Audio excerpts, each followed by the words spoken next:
Buenas tardes, estimadas y estimados participantes. Bienvenidos. Estamos en el evento 364 del curso Gestión de Riesgos del Fraude. Yo me presenté ya en plataforma, soy el doctor Yo Valverde, el facilitador del módulo 3, en las sesiones 3.1, 3.2, 3.3, 3.4. Material que ya está disponible. Ustedes ya lo están trabajando, lo están revisando. Esta actividad debemos cumplirla hasta el 16 de noviembre, las 23:59 hora de Ecuador, ¿no?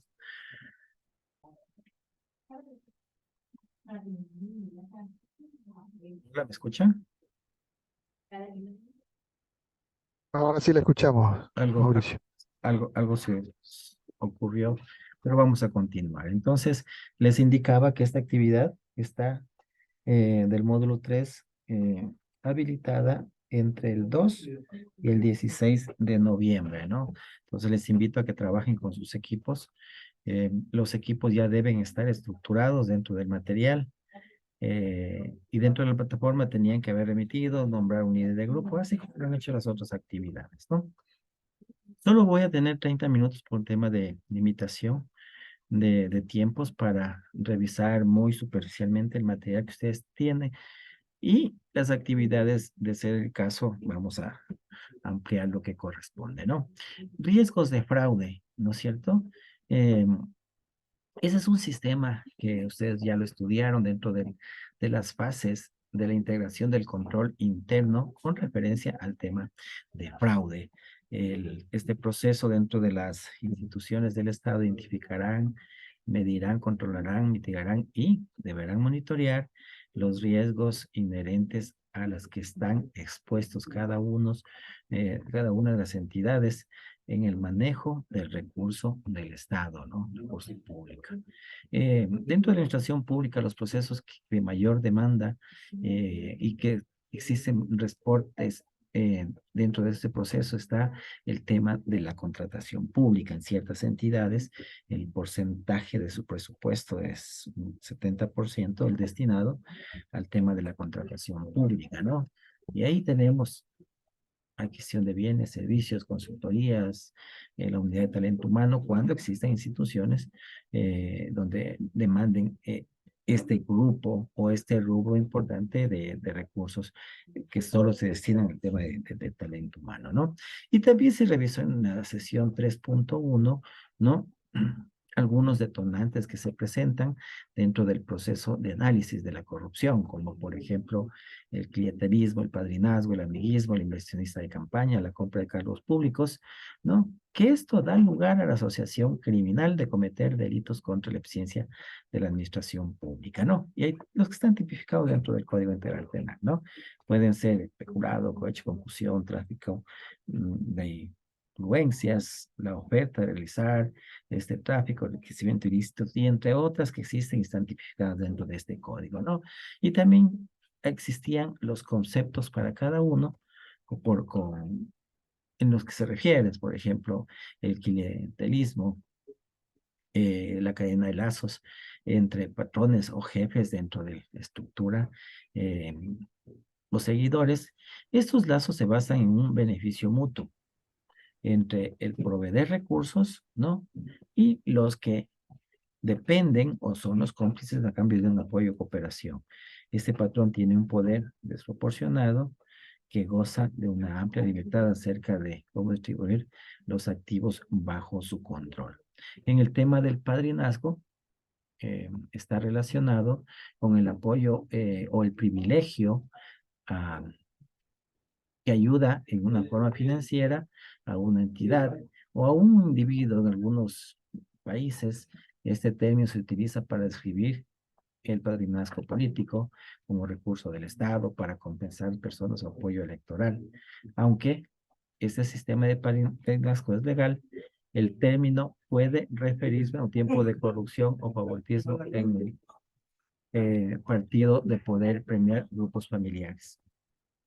El amiguismo demuestra la parcialidad de amigos a largo de tiempo, designándoles o posicionándose contra la autoridad. Y tenemos al inversionista de campaña como un aporte económico ¿no? De una persona natural o una empresa que realiza los candidatos de elección popular para un proceso electoral. ¿Cuál es el fin, no es cierto?, de que éste se elija y de ahí obtener ciertos beneficios dentro de los procesos de la contratación.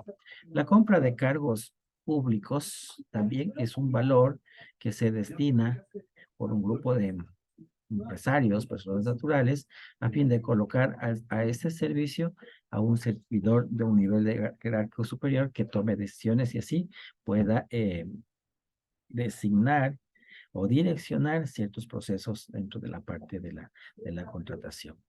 Dentro de la identificación del tema de riesgos de fraude, ¿no? Podría ser aplicables a un proceso, un programa, un proyecto, facilita la aplicación de las técnicas, considerando los componentes de diferentes riesgos, inventarios, identificando y procesos sensibles en la identificación de los riesgos de fraude. Entre ellos tenemos la contratación pública, los recursos humanos, la administración de los bienes, y entre otros que también se consta dentro del material, la parte de los riesgos a los cuales están expuestos, ¿no? Y los factores que también podrían afectar cuando sean y logren ser identificados.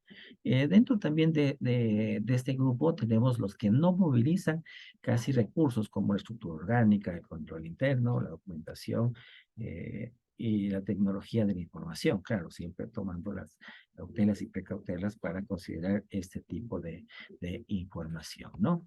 Dentro de esta actividad, lo que se le solicitó eh, es de los detonantes que constan un significado gramatical que ustedes lo revisan a través de un diccionario o cualquier otro método y una definición que esté relacionada con el Código Integral Penal. Entonces ustedes revisen la parte del Código Integral Penal, un significado y vamos a ir colocando y enviamos esta actividad.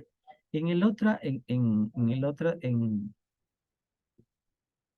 la aproximación ya se refiere al tema de la identificación y el análisis de los riesgos. Entonces, la administración identificará, analizará los riesgos que podrían afectar los objetivos institucionales.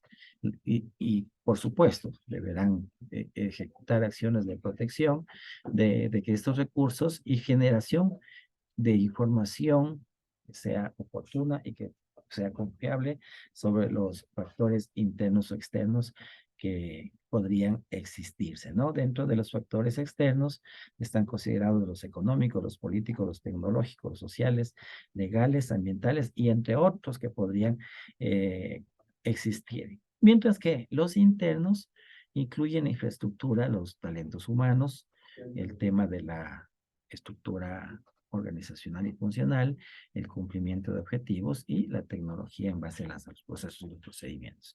Identificación de estos riesgos, ¿no? Como integración estratégica y dentro del tema de la planificación. Los perfiles de riesgo y control relacionados serán continuamente revisados por la administración a fin de que se asegure que el mapa de riesgo siga siendo válido. Las respuestas de los riesgos son apropiadamente escogidas y proporcionadas con el fin de que estos sean mitigados y sigan siendo efectivos a medida que con la evolución o los tiempos se podrían estructurar. Entonces, para la identificación podrían ustedes conformar grupos de especialistas, ¿no?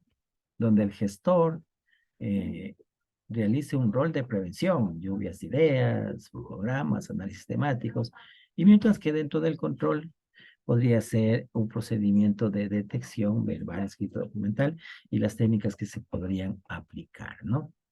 Dentro de los componentes de la fase de identificación de estos, se podrían considerar a una unidad administrativa, procesos, procedimientos, programas, entre otras que podrían ahí obtenerse. También dentro del material tenemos un grupo de desarrollo, un significado y un procedimiento. Y de ahí dentro de la actividad que nos están solicitando es en base de la matriz que está proporcionado en plataforma y con el grupo en base a los términos del clientelismo, padrinazgo y entre otros con los detonantes, ejecute un proceso, una fase, un factor de riesgo y esto relacione con los del Código Integral Penal. Más adelante también está relacionado con el marco metodológico para identificación, análisis y elaboración de estos riesgos dentro del proceso de la administración pública. ¿Cuál es el objetivo de la gestión? Precautelar el buen uso de los recursos del Estado, la implementación de medidas correctivas, los planes de mitigación, las estrategias de mejoras continuas, entre otros elementos que podrían dar lugar al fortalecimiento de los sistemas de gestión. Los riesgos de fraude pueden estar encubiertos por un grupo de acciones, causas, condiciones o demás formas que dificultaría la investigación y protección sobre un posible delito, ¿no? Por ello, los gestores de riesgos de fraude, los auditores internos y externos deberán contar con fundamentos metodológicos, alternativos, cualitativos de investigación y técnicas e instrumentos para identificar, analizar y valorar estos riesgos, ¿no?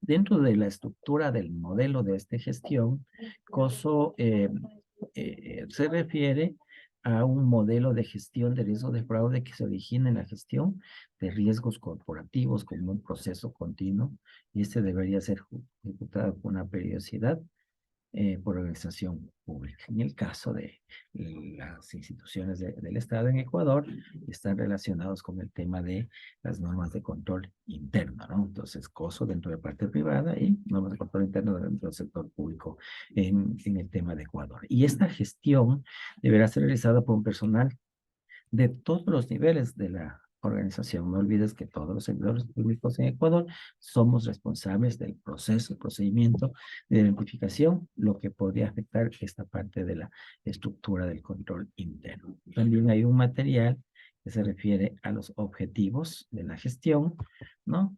Y ahí podemos precautelar el buen uso del recurso del Estado, establecer guías de riesgo, reducir el impacto negativo, reducir la caída de organizaciones, recuperar la confianza, entre otras que podrían identificarse, ¿no?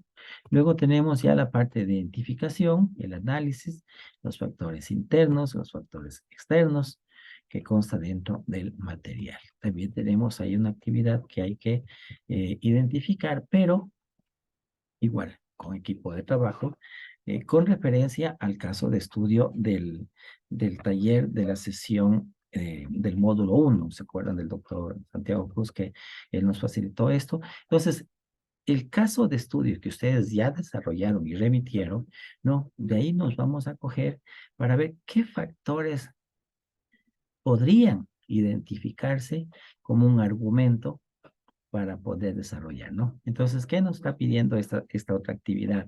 Un factor de riesgo, ya sabemos que son dos, el interno y el externo, y dentro del externo, dentro de los ámbitos político, económico, ambiental, social, y ustedes identifiquen en base al análisis que desarrollaron el taller, qué es lo que vamos a colocar en cada uno de los componentes o de los enunciados que ustedes ya identificaron. Si existió algún factor político, ¿no es cierto? ¿Cómo logro identificar? Si existió un tema económico, ¿cómo? Claro, ahí hay un relato que está ahí, ¿no?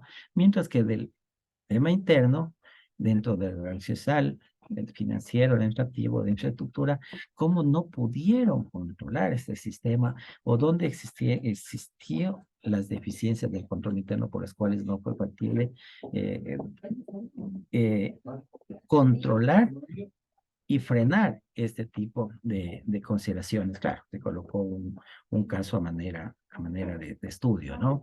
Luego también se revisó la valoración, la importancia relacionada con un elemento del control, ¿no es cierto? En base a las exposiciones legales, los recursos y la información que están vinculados con los procesos, subprocesos sujetos a cada una de las consideraciones que se presentan dentro de eso. Entonces ahí se colocó también en manera de ejemplo niveles y criterios de importancia en base al índice de importancia, el nivel de importancia y un argumento que se relacione sobre este tema.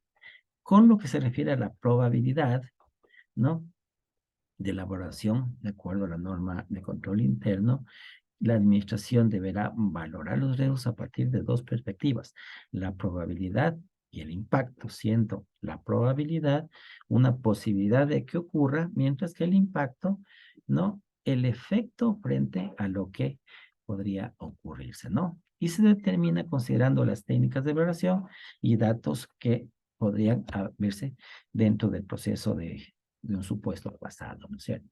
También teníamos ahí un material que se refiere al índice de probabilidad entre 1 y 5, el nivel entre muy baja, baja, moderada, alta, muy baja, y el argumento de la probabilidad. En el caso, por ejemplo, muy baja, si ocurrió con una frecuencia menor al 10%, la baja no se tiene noticias internas, pero está relacionado con el cometimiento del delito. La moderada, no existe indicio de responsabilidad, ¿no es cierto? Pero se existe la relación del delito sujeto a análisis y valoración.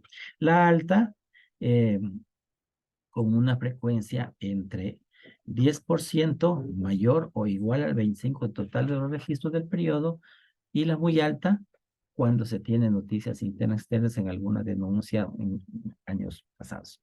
Mientras que el impacto, ¿no?, son las consecuencias del riesgo, la magnitud de los efectos que podían ser bajo un nivel de actividad hasta un nivel institucional, según la afectación negativa que tenga este riesgo, fraude y de corrupción identificado o valorado. Entonces, de ahí también se solicita una actividad en donde ustedes, en base al taller que ya ejecutaron del caso de estudio, midan el nivel de importancia, el índice de importancia y un argumento por las cuales se podrían haber presentados, ¿no? También existe ahí un mapa de riesgos. Este mapa de riesgos o mapa de calor como herramienta basada en un sistema de información para identificar actividades, procesos, sujetos o cuantificar la probabilidad de ocurrencia de estos eventos para medir el daño o un potencial impacto. En la otra sesión, en la 3.3, ya se revisó la parte de las respuestas a los riesgos en base a las actividades y a los indicadores de un plan de cumplimiento antifraude. Claro, se revisó también la norma de control interno con referencia a las respuestas, ¿no? Igual la administración identificará las respuestas considerando la probabilidad y el impacto en relación con la tolerancia al riesgo y su relación costo-beneficio. Evitar el riesgo implica prevenir las actividades que lo originan. La reducción incluye métodos y técnicas específicas para tratar, identificándolo, proveyendo o una reducción de la probabilidad y el impacto. Mientras que el compartir reduce la probabilidad y el impacto mediante la transferencia de una manera como parte del riesgo. La aceptación no realiza acción alguna para minimizar la probabilidad o el impacto. Claro, no podemos eliminar el riesgo, ¿sí? Pero si tenemos un tema de residuos ahí, lo que podemos es a lo mejor compartirla, ¿no? Y también un tipo de respuesta en relación al análisis, ¿no? Como el tema de evitar, como el tema de reducir, de compartir, el tema de aceptar. Y luego tenemos la parte de los cronogramas para el cumplimiento y los indicadores en caso de que existan y ya se tome un procedimiento de control. Mientras que en el programa de cumplimiento antifraude, la administración y los expertos en materia de evaluación de riesgos deberán diseñar una estrategia clara, organizada e interactiva a partir de las actividades de control cuando resulten de la gestión de riesgos de fraude y de corrupción, definiendo objetivos y metas con indicadores de eficacia y efectividad y la evaluación del cumplimiento de estas con las que se pretende mitigar dichos riesgos que se generen, ¿no? También teníamos ahí una actividad que está relacionado con taller del módulo 1, donde determinen respuestas que dará a riesgo cuando ustedes ya lo identificaron, ¿no? O sea, todas las deficiencias que ustedes identificaron dentro de la actividad deberán medir, ¿no? Y analizar considerando la probabilidad, el impacto y el riesgo residual. Y la última, dentro de la sesión 3.4, ya teníamos sobre las técnicas de los procedimientos de auditoría forense como un modelo o una metodología para identificar factores que constituyen elementos que puedan producirse o llevarse a cabo para el cometimiento de estos delitos. Entonces ahí se revisó la parte que se estudió en el primer módulo de los delitos contra la eficiencia de la administración pública, peculado, cohecho y concusión. Entonces el objetivo ahí es coger y desagregar cada uno de esos componentes, identificando y colocando exactamente su significado. Entonces, dentro de, de, este, de este grupo teníamos la parte de la descripción de cada uno de los cometimientos y la desagregación con las técnicas de auditorías que podrían ustedes aplicar, ¿no es cierto? Estas técnicas constituyen los métodos prácticos de investigación y pruebas que emplearían los auditores a fin de obtener una evidencia o información adecuada y suficiente, y esta se fundamente sus opiniones y conclusiones que constan en el informe. Para este caso, esta temática, el informe como un IRP. Estas técnicas y los procedimientos de análisis deberán para evidenciar si cumplen los supuestos establecidos dentro de las disposiciones relativas al cometimiento de los delitos, ¿no? Y ahí, por ejemplo, teníamos una de las técnicas, es la ocular, un proceso de comparación, de observación, revisión selectiva y un rastreo. Mientras que la técnica de verificación verbal como indagación y así, entre otras que están dentro del consejo. Entonces, dentro de la actividad que van a desarrollar ustedes es, por ejemplo, en el tema de peculado 1, el tema de la desegregación, como por ejemplo servidores públicos y personas que actúan en base a una propiedad estatal, ¿no? ¿Cuál es la evidencia que a mí me demuestra que esta persona que está de pronto relacionada con una actividad dentro de este tipo de delito es cómo se vinculó al servicio público? Le mostramos con un nombramiento, una acción de personal, un contrato, ¿no es cierto? ¿Qué técnica aplicable es la revisión de la documentación, el procedimiento, la comprobación y la descripción, la verificación sujeto a lo que él autorizó o se benefició? Y así vamos a coger y desagregar cada uno de los contenidos de los conceptos de estos articulados. En el mismo tema del peculado 2, también hace referencia el otro es el enriquecimiento ilícito, el cohecho, la concusión, el tráfico de influencias, y ahí nosotros en cada uno de los componentes vamos a ir completando, ¿no? Entonces, compañeros, por el tema de tiempo y por la emergencia eléctrica que acá nos estamos presentando, y con eso yo estaría cerrando ya a manera de resumen muy superficial este material. Con mucho gusto, si tienen alguna consulta, vamos a conversar. Me quedan solo 5 minutos. Así que les invito que en la sala participen.